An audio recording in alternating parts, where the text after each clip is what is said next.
नमस्कार, आप देख रहे हैं न्यूज 18। मैं हूं आपके साथ मेनका चौधरी।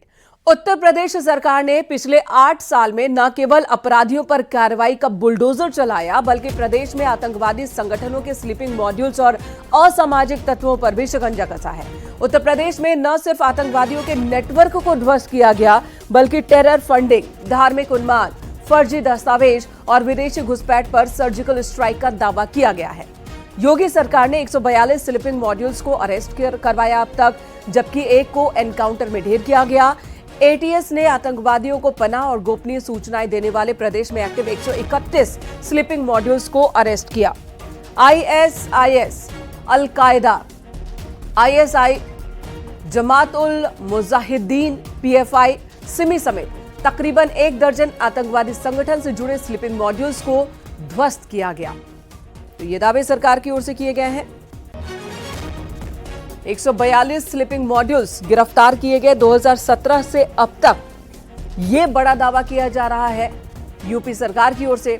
एसटीएफ ने जो स्लीपिंग मॉड्यूल्स हैं अलग अलग आतंकी संगठनों के, जिसमें लगभग 1 दर्जन आतंकी संगठन है, उन सभी की पहचान की, उन सभी के खिलाफ एक्शन लिया गया है।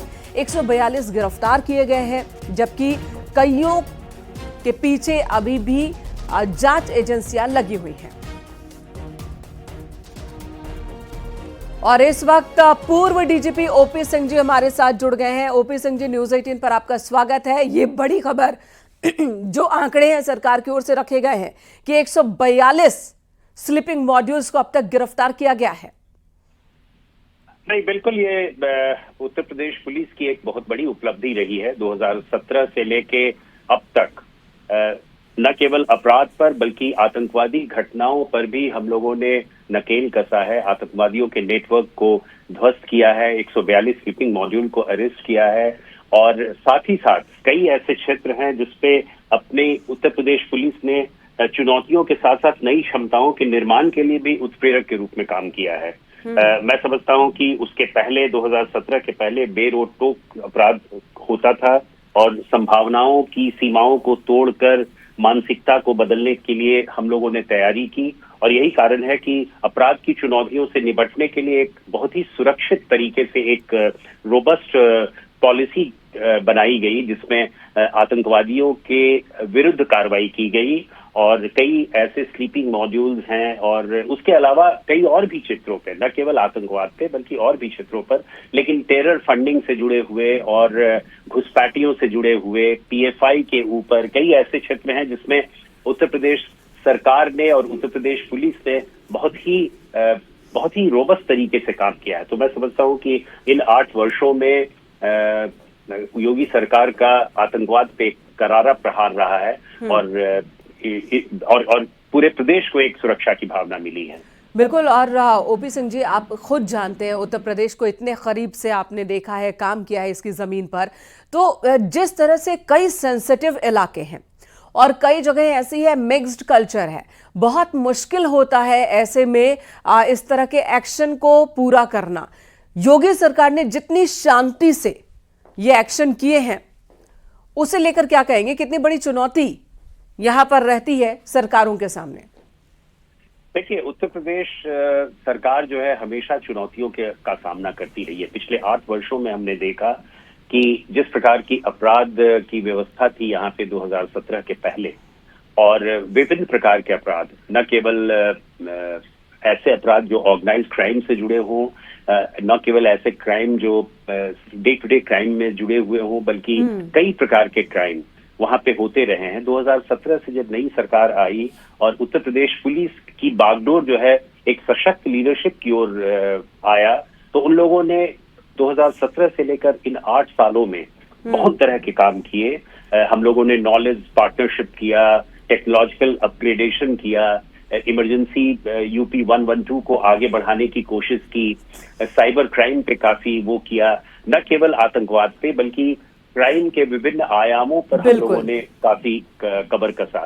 तो मैं समझता हूं कि एक बहुत बड़ी उपलब्धि रही है। और जैसा आपने कहा, उत्तर प्रदेश 23-24 करोड़ की आबादी का एक राज्य है, जो एक विशाल राज्य है, और उसमें कई ऐसे पॉकेट्स थे जहां पुलिस पहले जाने से घबराती थी। कई ऐसे पॉकेट्स थे जहां पे घबराती थी, कॉम्युनल राइट्स का बोलबाला था। आज जितने भी प्रदेश में जितने भी फेस्टिवल्स हो रहे हैं, चाहे वो ईद हो, बकरीद हो या होली हो, दिवाली हो, उन सबों में व्यवस्था इस प्रकार की जा रही है कि पुलिस की एक बहुत ही पॉजिटिव भूमिका रही है। मैं समझता बिल्कुल, हूं बहुत कि सारे ऐसे इलाके जहां पर पुलिस पहुंचना उनका वर्जित होता था। अब पुलिस को देखते साथ वहां पर हिंसा भड़क उठती थी और कई बार जो स्थानीय जनप्रतिनिधि होते थे उनका भी समर्थन वैसे लोगों को हासिल होता था जो प्रशासन को एंटर नहीं करने देते थे अपने इलाकों में। अब इन सभी जगहों पर जो शील्ड उन्होंने बना रखा था, एक किला जैसा बना रखा था, उन सबको ध्वस्त कर दिया गया है और एक्शन लिया जा रहा पूरे प्रदेश में। धन्यवाद ओपी सिंह जी, इस वक्त न्यूज 18 पर हमारे साथ जुड़ने के लिए, अपने अनुभव को शेयर करने के लिए। संकेत मिश्रा हमारे सहयोगी लखनऊ से हमारे साथ जुड़े हैं। संकेत, इस एक्शन पर सरकार के जो दावे हैं और क्या बातें रखी गई हैं? मंत्री योगी आदित्यनाथ ने 8 साल पहले जब शपथ ली थी, तब से उत्तर प्रदेश में चाहे वो कानून व्यवस्था का मामला हो या आतंकवाद के खिलाफ कार्रवाई, उसको मिशन मोड में शुरू किया गया और उसके लिए बाकायदा मुख्यमंत्री योगी आदित्यनाथ ने अफसरों से लगातार वो खुद संपर्क संवाद स्थापित करते रहे, जिससे कि इस कार्रवाई में तेजी आया। और इसी का नतीजा है कि आप पिछले 8 साल में 142 जो स्लीपिंग मॉड्यूल्स हैं अरेस्ट हुए हैं और एक का एनकाउंटर हुआ है। ये कार्रवाई 8 सालों में है, पिछले 8 सालों में। और यही नहीं, ISIS, अलकायदा, ISI समेत तमाम जो आतंकवादी संगठन हैं उनके खिलाफ ताबड़तोड़ कार्रवाई हुई है। और जिस तरीके से जो आंकड़े सरकार ने जारी किए हैं उसमें इस बात का दावा भी किया है। और यही नहीं, ATS ने आतंकवादियों को जो आतंकवादियों के ठिकाने थे उनको ध्वस्त किया और जो इनके खिलाफ इनपुट तमाम तरह के मिले उसमें 131 स्लीपिंग मॉड्यूल्स को अरेस्ट किया, जो ATS की अपनी कार्रवाई रही। तो जाहिर सी बात है कि यूपी में जो आतंकवाद के खिलाफ कार्रवाई की गई उसका असर सीधे तौर पर देखने को भी मिल रहा है। पिछले काफी समय से कोई इस तरह की घटना उत्तर प्रदेश में नहीं हुई है। इस पर पूरी तरीके से लगाम लगाई गई और इसका नतीजा, इसके वजह सीधे तौर पर यही है कि जो मुख्यमंत्री योगी आदित्यनाथ की यूपी में आतंकवाद के खिलाफ जो अभियान छेड़ रखा था उसका असर भी देखने को मिल रहा है। जी, इसी का असर देखने को मिल रहा है। धन्यवाद संकेत, इस वक्त पूरी जानकारी देने के लिए। सरकार का बड़ा दावा है उत्तर प्रदेश में कि आतंकवाद के खिलाफ बड़े बड़े एक्शन लिए गए हैं, उसका असर दिख रहा है। 2017 से लेकर अब तक बीते 8 सालों में 142 स्लीपिंग मॉड्यूल्स गिरफ्तार किए गए हैं और एनकाउंटर के दौरान एक स्लीपिंग मॉड्यूल ढेर भी हुआ है। ये आंकड़े रखे गए हैं। एक आतंकवादी ढेर हुआ है और 11 स्लीपिंग मॉड्यूल्स गिरफ्तार किए गए जो टेरर फंडिंग से जुड़े हुए थे। वहीं धर्मांतरण मॉड्यूल्स पर भी लगातार सर्जिकल स्ट्राइक चल रही है। रोहिंग्या बांग्लादेशी घुसपैठियों पर भी एक्शन लिए जा रहे हैं और जहां पर इन्होंने अवैध निर्माण किया है, अवैध तरीके से रह रहे हैं, वहां पर भी कार्रवाई जारी है। तो ये 10 बड़ी बातें इस वक्त बता रहे हैं आपको इस रिपोर्ट की। यूपी से आतंकवाद का सफाया हुआ, इस दिशा में कई बड़े कदम उठाए गए हैं। 142 स्लीपिंग मॉड्यूल्स की अब तक गिरफ्तारी हुई है जो अलग अलग आतंकी संगठनों से जुड़े हैं। वहीं एक ढेर कर दिया गया था, आतंकवादी एक मारा गया था, उसकी भी जानकारी दी गई है इस रिपोर्ट में। टेरर फंडिंग के 11 स्लीपिंग मॉड्यूल्स गिरफ्तार किए गए। धर्मांतरण को लेकर के भी जो काम चल रहा है उसको तोड़ा गया है। रोहिंग्या बांग्लादेशी जो घुसपैठी है उनके खिलाफ स्ट्राइक चल रही है, सर्जिकल स्ट्राइक, यानी कि उनके खिलाफ एक्शन लिए जा रहे हैं लगातार। और खासकर सीमावर्ती इलाकों में बीते कई दिनों में भी हमने देखा है कि इस अभियान को तेज कर दिया गया है, जहां पर वेरिफिकेशन ड्राइव चलाया जा रहा है। गलत तरीके से जो लोग घुसपैठ करके रह रहे हैं उनके खिलाफ एक्शन लिया जा रहा है और जो ऐसे लोगों को पनाह दे रहे हैं उनके खिलाफ भी एक्शन लिया जा रहा है।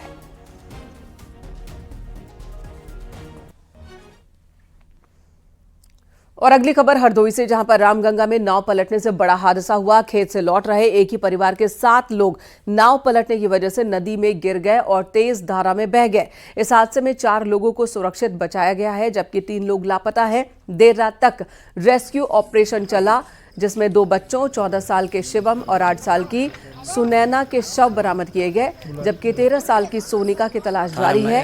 यह हादसा अरवल थाना क्षेत्र में हुआ। इलाके में नदी पर पुल न होने की वजह से गांव वालों को अक्सर ही इस नदी को नाव के सहारे पार करना होता है। लोगों की मांग है कि इलाके में जल्द ही पुल का निर्माण किया जाए।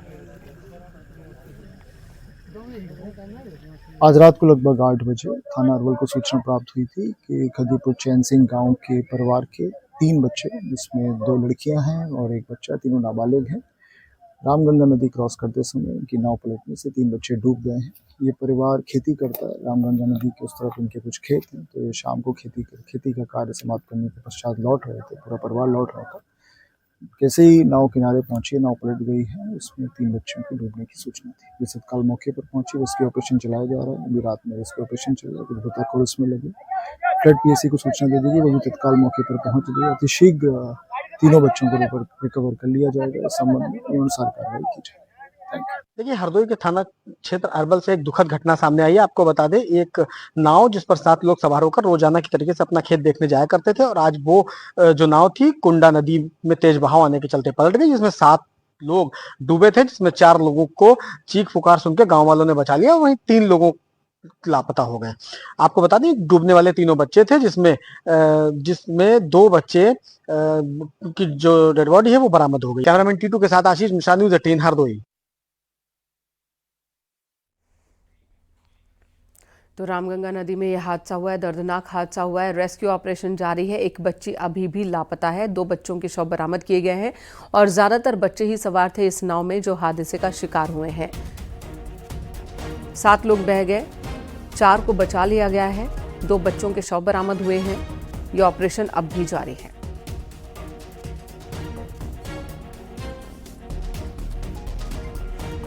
और अगली खबर बदायूं से, जहां पर बुद्ध पूर्णिमा के दिन गंगा स्नान करने आए 2 दोस्तों की डूबकर मौत हो गई।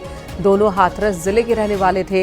इस मामले की जानकारी पर पुलिस समेत अन्य अधिकारी मौके पर पहुंचे और शवों को कब्जे में लिया गया। दोनों के परिजनों को हादसे की जानकारी दी गई है। उजानी कोतवाली क्षेत्र के कचला गंगा घाट पर यह हादसा हुआ।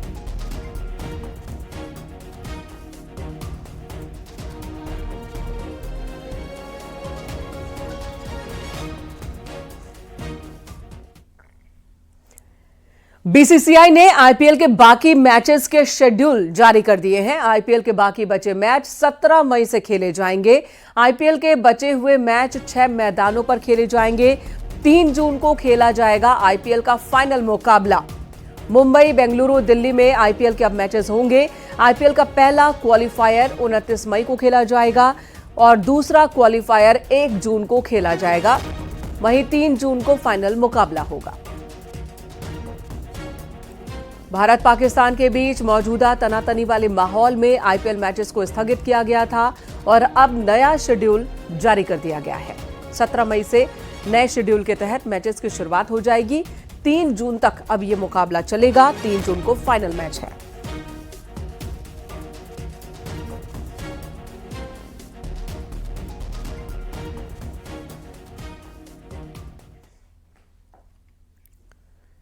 प्रधानमंत्री नरेंद्र मोदी ने ऑपरेशन सिंदूर के बाद देश को संबोधित करते हुए आतंक के आकाओं को कड़ा संदेश दिया।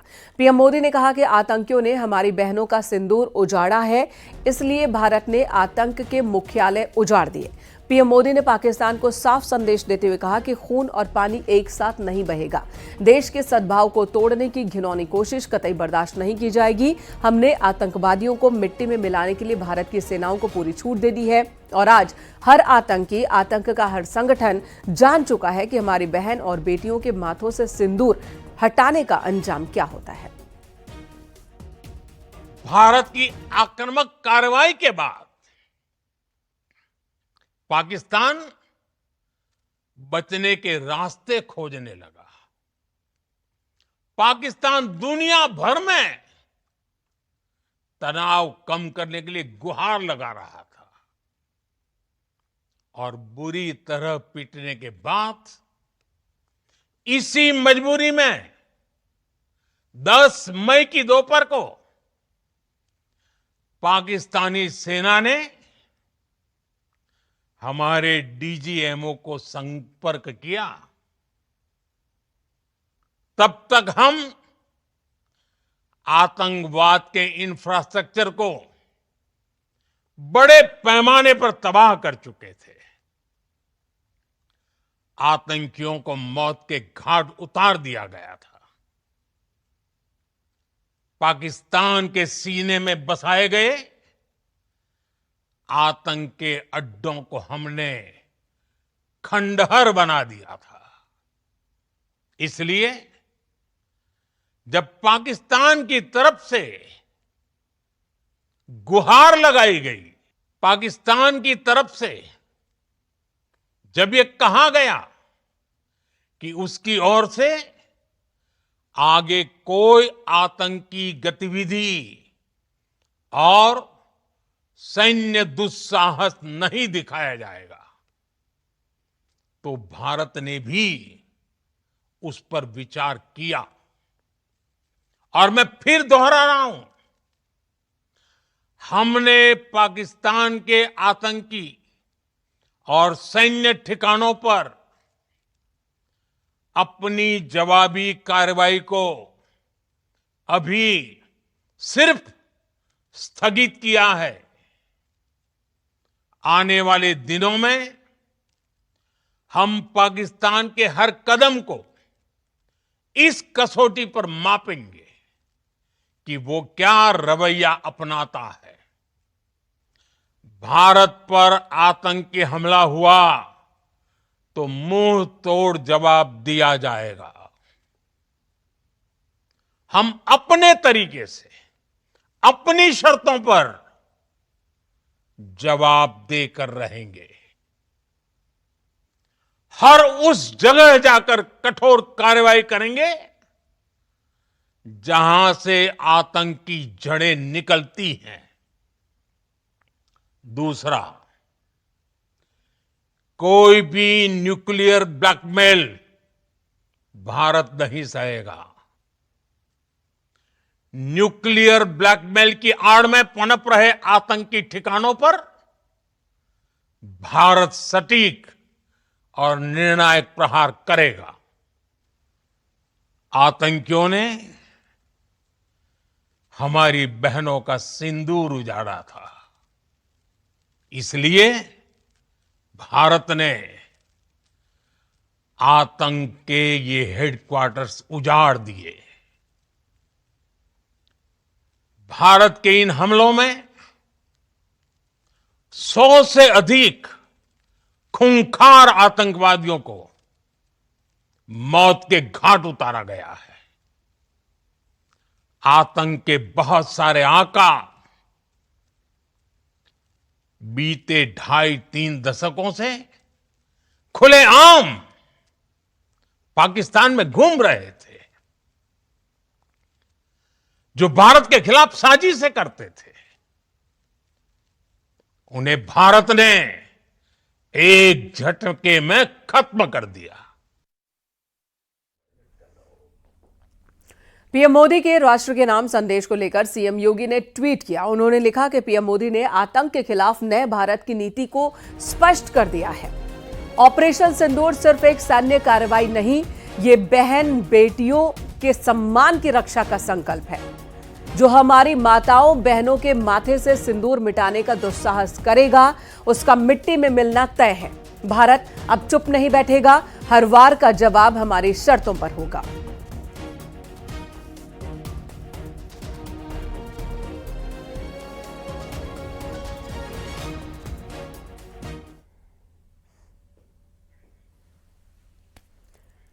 प्रधानमंत्री के संबोधन से देश भर के संत समाज में उत्साह है। प्रधानमंत्री ने अपने संदेश के जरिए पाकिस्तान को बड़ा संदेश दिया।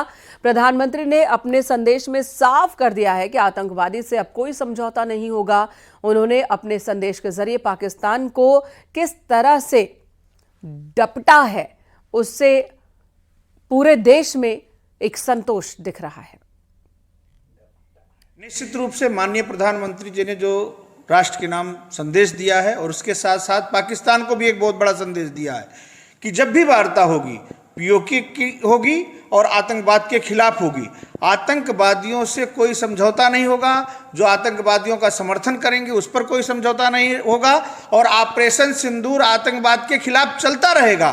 तो निश्चित रूप से माननीय प्रधानमंत्री जी ने जो कहा है स्वागत योग्य है और ऐसा ही होना चाहिए।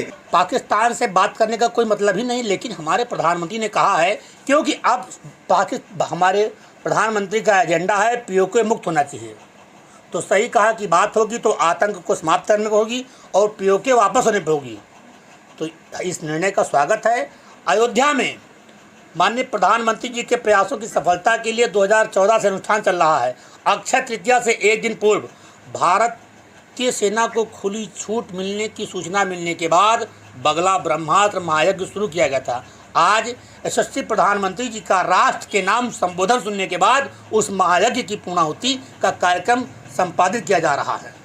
देश के माननीय प्रधानमंत्री श्री नरेंद्र मोदी जी ने देश के नाम से जो संबोधन दिया है, आज भारत का बच्चा बच्चा अपने प्रधानमंत्री पर गर्व कर रहा है।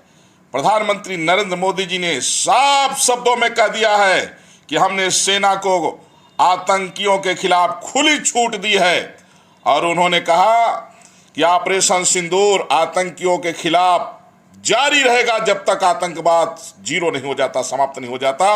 और बोले बात तभी होगी जब पीओके देने के लिए खुशी से पाकिस्तान स्वीकार कर लेगा, क्योंकि पीओके भारत का है।